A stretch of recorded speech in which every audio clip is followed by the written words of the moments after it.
Hello students, good morning. Up to yesterday we discussed up to section 75, 76. I already sent you notes. Today onwards we will discuss from section 77. Okay. So I already prepared notes. Today I will post you. Okay. So in this PPT, the explanation is from section 100. So what about section 77 or 76 to 100? We will discuss on it. So section 77 is related with it is repetition आहे सगळं. Notes send करते मेलवरती, पुन्हा काय होतं हे सापडत नाही. एक मिनिट मी ट्राय करते तुम्हाला मेलवरती. ही ओपन झालेली आहे ना, ही PPT ओपन व्हायला खूप वेळ लागला मेलवरती. मोठी PPT आहे म्हणून. ओके, हे नोट्स मी आत्ता तुम्हाला पाठवते. नोट्स ह्या काय आहेत, फक्त हेडिंग आहेत आणि तेच रिपीट झालेलं आहे. Section 77 is related with declaration bye owner of baggage.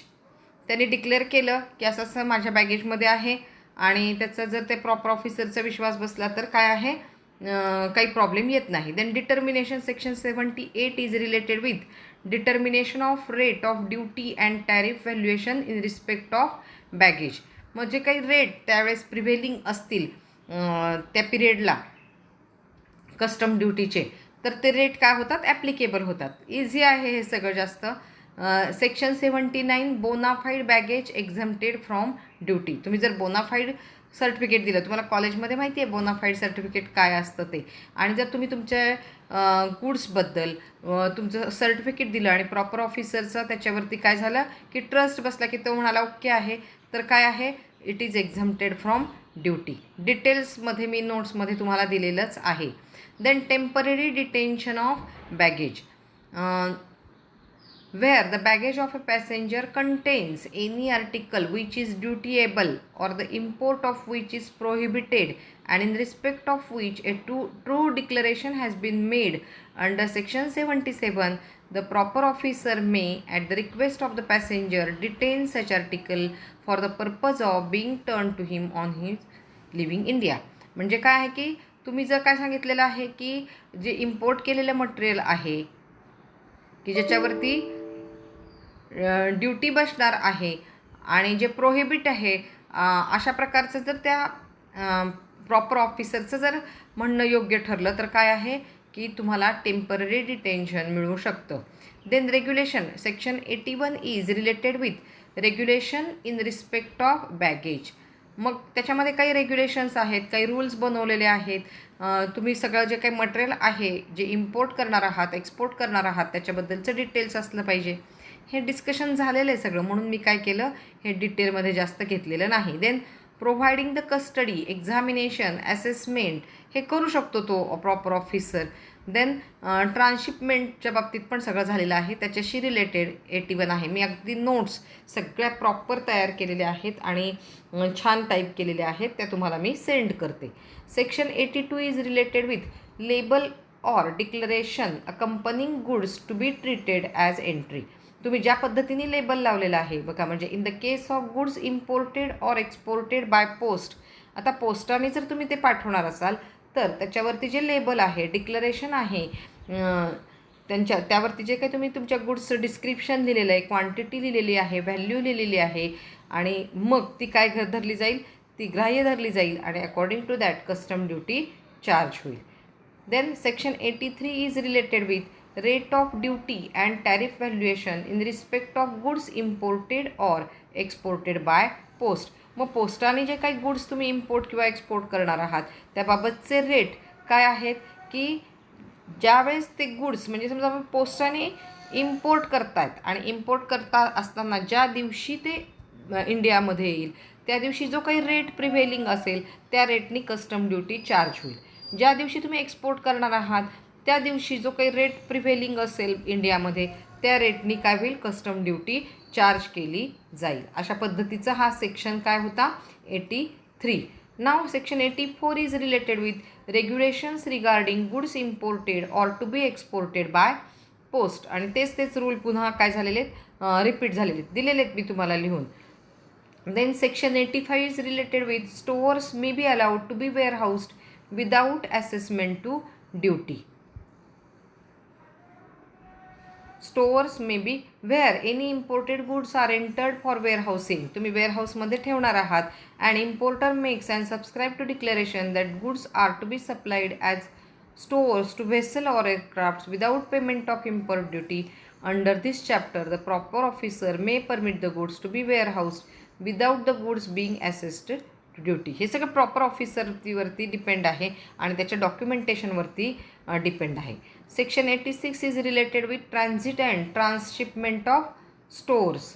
मग त्याच्यासोबत संदर्भात काय काय प्रोव्हिजन्स आहेत त्याच रिपीट झालेल्या आहेत. त्यामुळं पुन्हा मग आपल्याला बोर होतं ते वाचायला पण आणि ऐकायला. मी तुम्हाला ते सगळं लिहून दिलेलं आहे. 87 is related with imported stores may be consumed on board a foreign going vessel or aircraft. हे पण झालेलं आहे. फक्त एक सेक्शन म्हणून त्यांनी हे डिटेल दिलेलं आहे. Section 88 is related with application of section 69 and chapter 10 to stores. त्यानंतर section 89 stores to be free of export duty. Section 90 concession in respect of imported stores for the navy. नेव्हीच्या संदर्भात जे काही कन्सेशन आहेत हे पण झालेले आहेत आपले, त्या संदर्भात आहेत. Section 91 chapter not to apply to baggage and stores. 92 entry of coastal goods. 93 coastal goods not to be loaded until bill relating there to be passed. 94 clearance of coastal goods at destination. सगळ्याची discussion झालेली आपली total. Section 95 master of a coasting vessel to carry and advice book. Section 96 loading and unloading of coastal goods at custom port or coastal port only. Section 97 no coasting vessel to leave without return order. Obvious आहे, return ऑर्डरशिवाय तुमचे coastal vessels जाऊ शकत नाहीत. And then 98 application of certain provision of this act to coastal goods etc. 98A power to relax.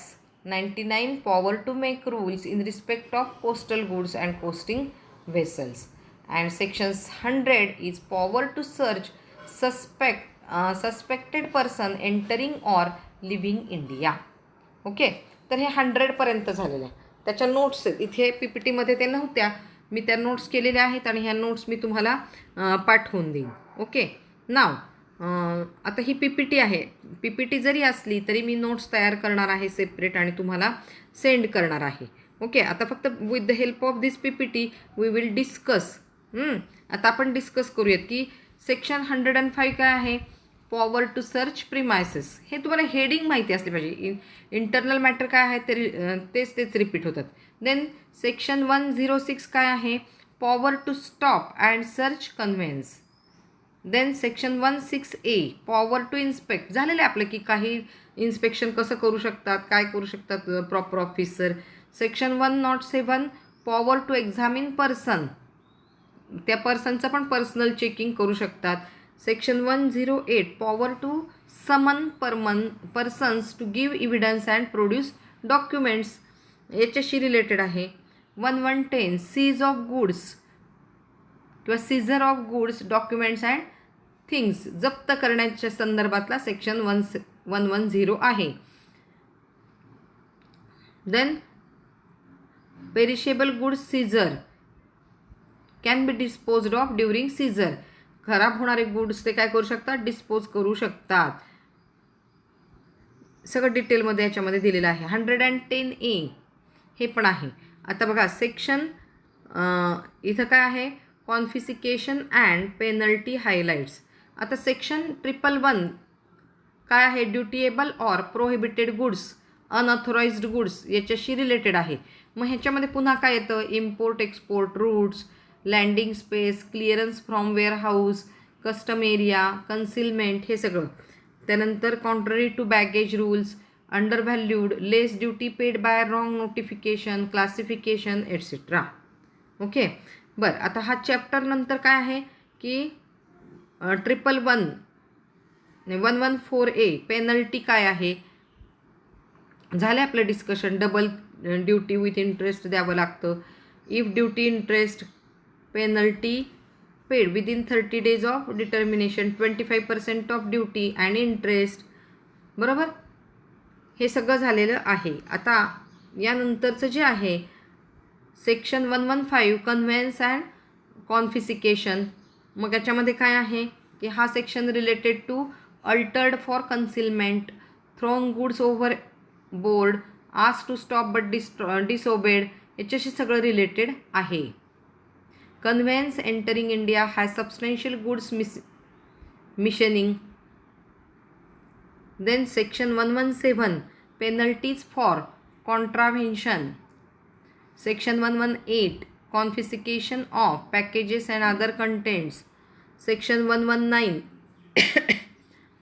confiscation of goods used for concealing.